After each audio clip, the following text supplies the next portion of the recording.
예레미야 애가 2장 3절부터 5절까지 먼저 보겠습니다. 1144페이지 3절부터 5절까지 시작.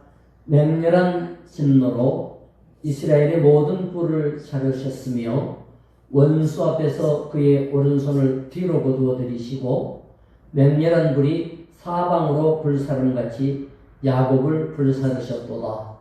원수같이 그의 활을 당기고 대적처럼 그의 오른손을 들고 서서 눈에 드는 아름다운 모든 사람을 죽이셨으며 딸 시온의 장목에 그의 노를 불처럼 쏟으셨도다. 주께서 원수같이 되어 이스라엘을 삼키셨으며 그 모든 궁궐들을 삼키셨고 견고한 성들을 무너뜨리사 딸 유다의 근심과 애통을 더하셨도다. 아멘. 예레미야 애가는 예레미야서에서는 경고가 많아요. 이스라엘 망하니까 회개해라. 예배 회복해라. 아니 어떻게 성전에 나가지를 않고 또 하나님 앞에 드려질 주의 축복에 대한 감사가 사라졌냐. 이제 바벨론 쳐들어와서 망하니까 강대국 애굽 기대면 큰 나라가 도와줘서 우리 안전하다 그런 생각하지 마라.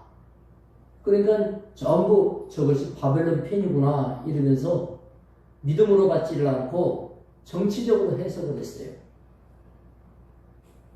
국가의 모든 관리들과 공무원들과 장관들, 왕이 이집트를 의지하고 있는데 아니 저거는 저 먼 나라 바벨론을 의지하는 거냐? 이렇게 된 거예요. 그러다가 결국은 바벨론이 쳐들어왔죠. 이스라엘이 망하게 된 겁니다.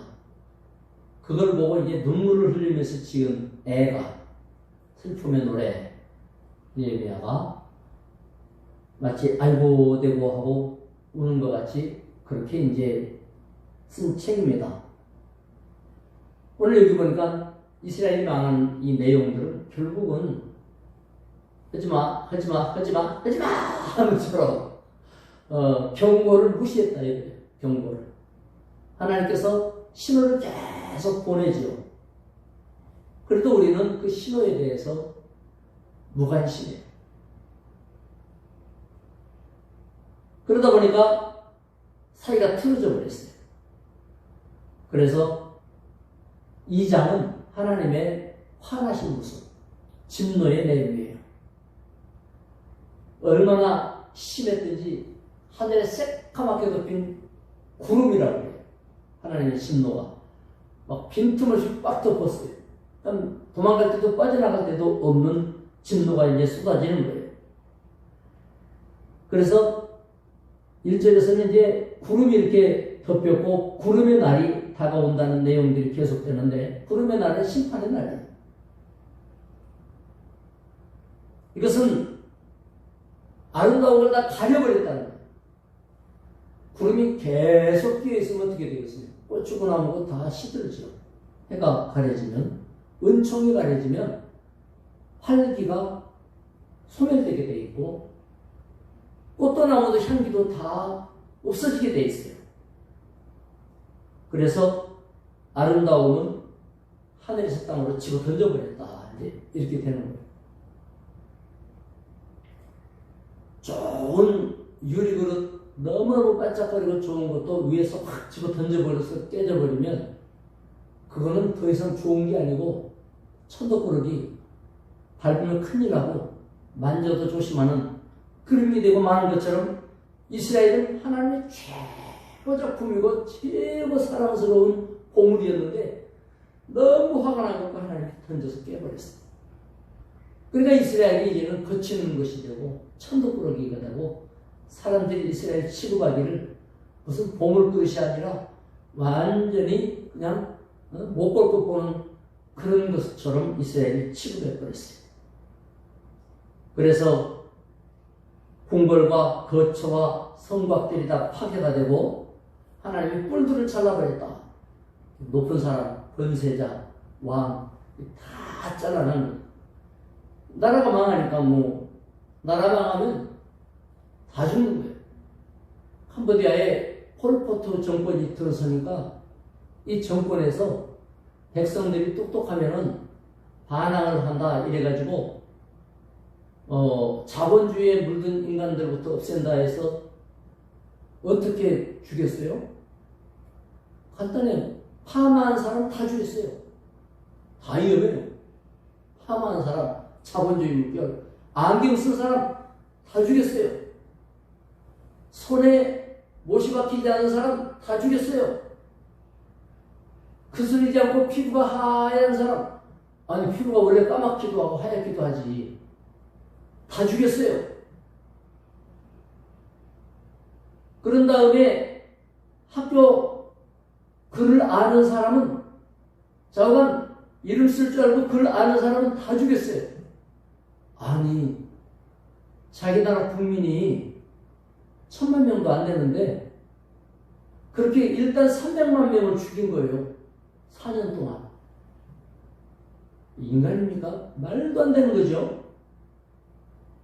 야, 진짜 인간일 수 없는 일이 벌어졌어요. 사람이 그렇게 악하고 독한데 이 나라가 베트남에 의해서 무너졌어요. 이 정권이. 그리고 이제 베트남에 와서 싹 정리하고 다시 올라가서 이제 다른 정권이 만들어졌는데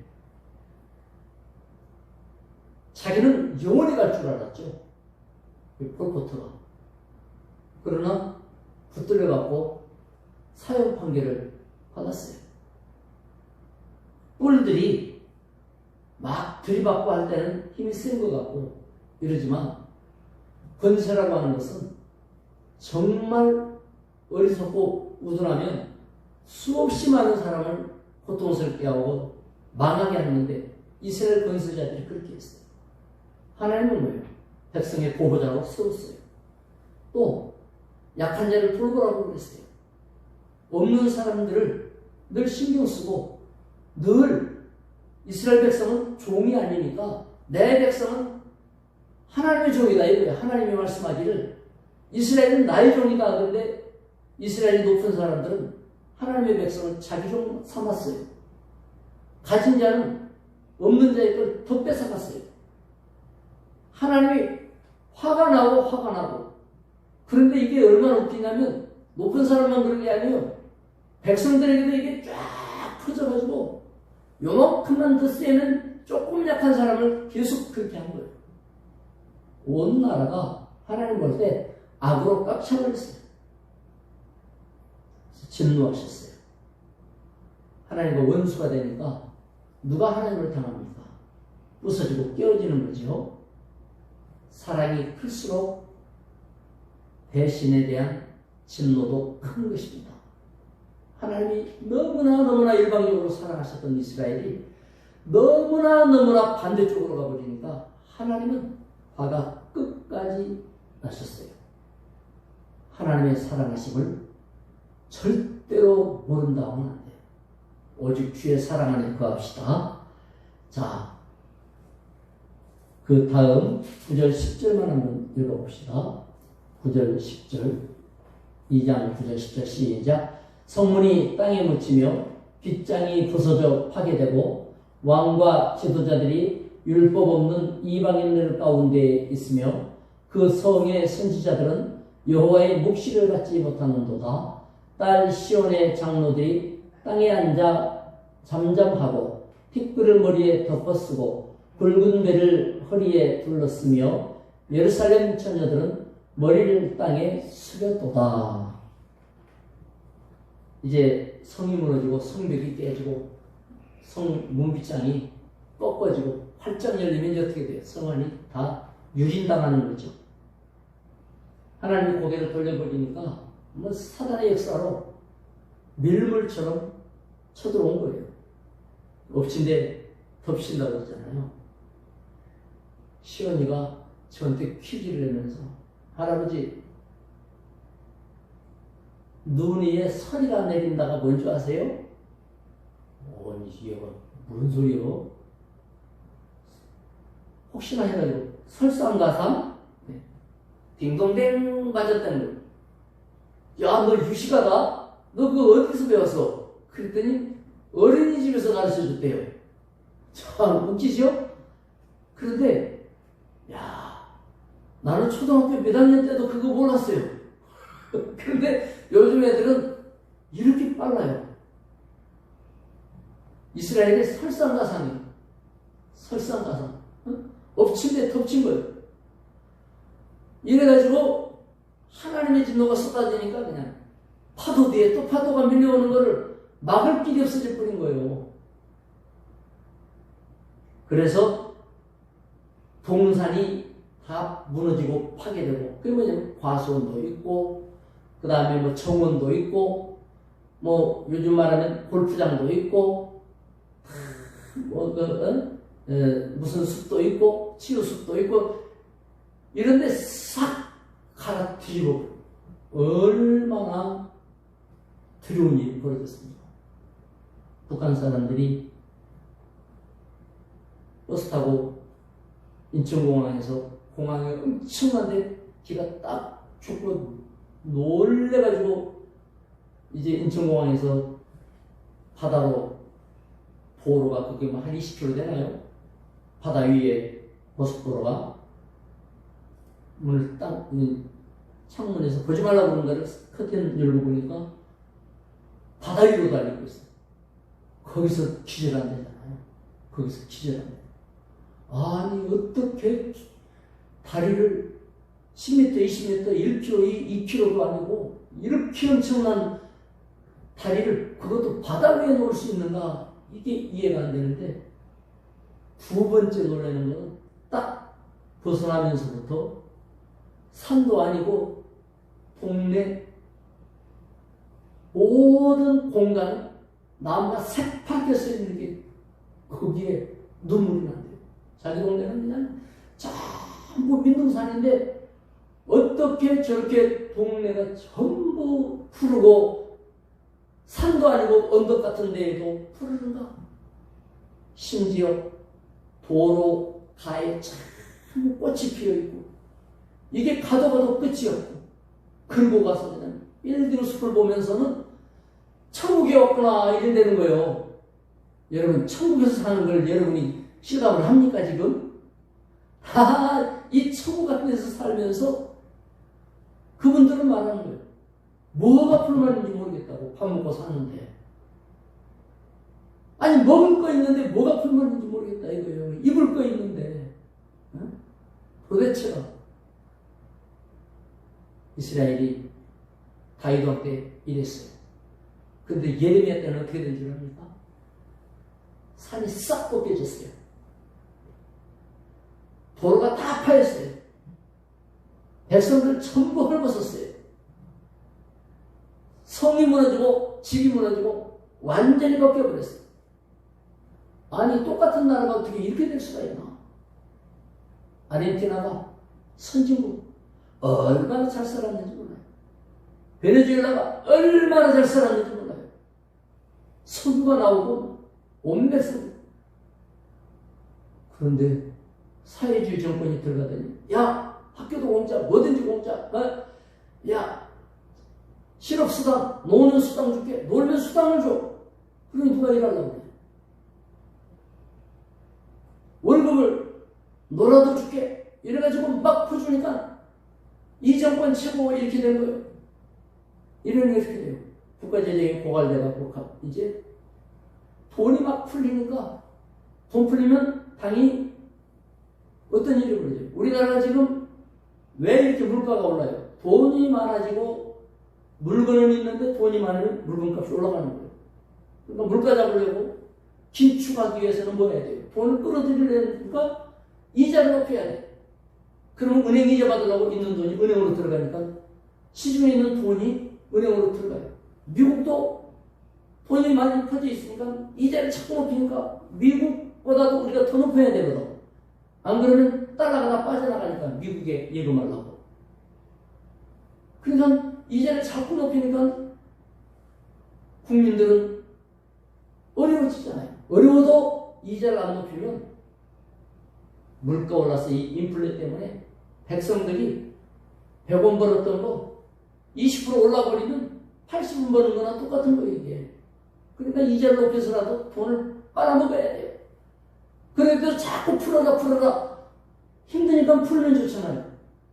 베네수엘라 막 풀었어요. 그래서 1원짜리가 1년 후에 2만 원이 됐어요. 아니, 저기 이제 막 풀어버린 다음에는 어떤 얘기가 막 올라가니까 더 풀어.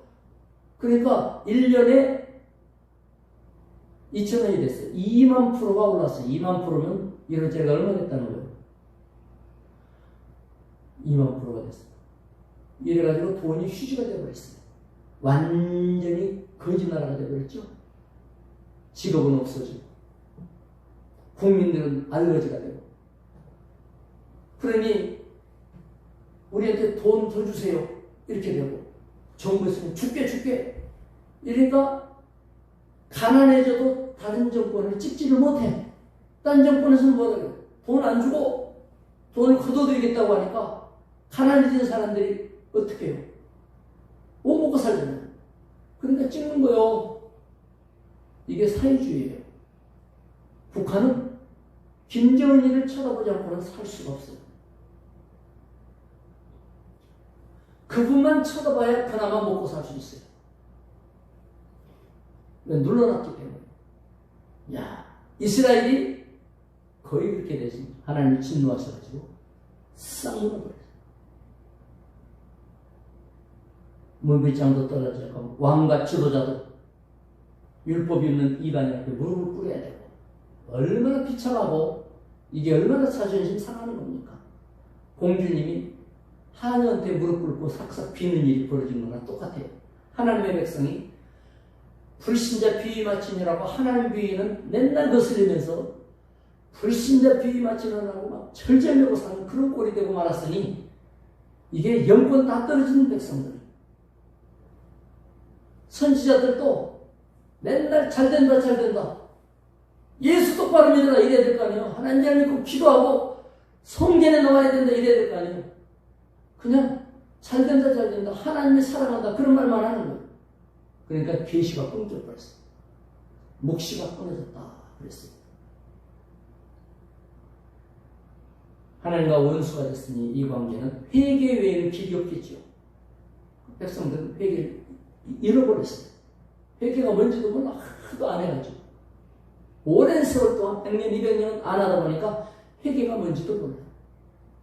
이거 어떻게 하면 좋냐 걱정만 해요. 직장이 망하고 교회가 문 닫고 믿음이 무시당하고 예수 믿는 게 얕잡아 보이고 이래버리면 안 된다고 말이죠. 그러려면 어떻게 해야 돼요? 우리는 언제나 회개의 마음 그리고 믿음을 진짜 귀히 여기고 하나님에게 헌신하고 봉사하고 수고하고 기도하고 찬양하고 예배하는 것이 그 어떤 것보다도 소중하다는 그런 마음이 늘 살아있어야 되겠죠. 이스라엘도 싹 없어지면서 나머지도 없어져 버렸어요. 그런 속에서 믿음 가진 예레미야 같은 사람들이 이제 자기들끼리 뭉치게 되는 거예요. 그래서 거기서부터 새로 시작해요. 그러니까 막 떼거리로 많다 그래서 역사가 일어나는 게 아니고 알맹이가 있어야 씨앗이 싹이 튼다고 말해요.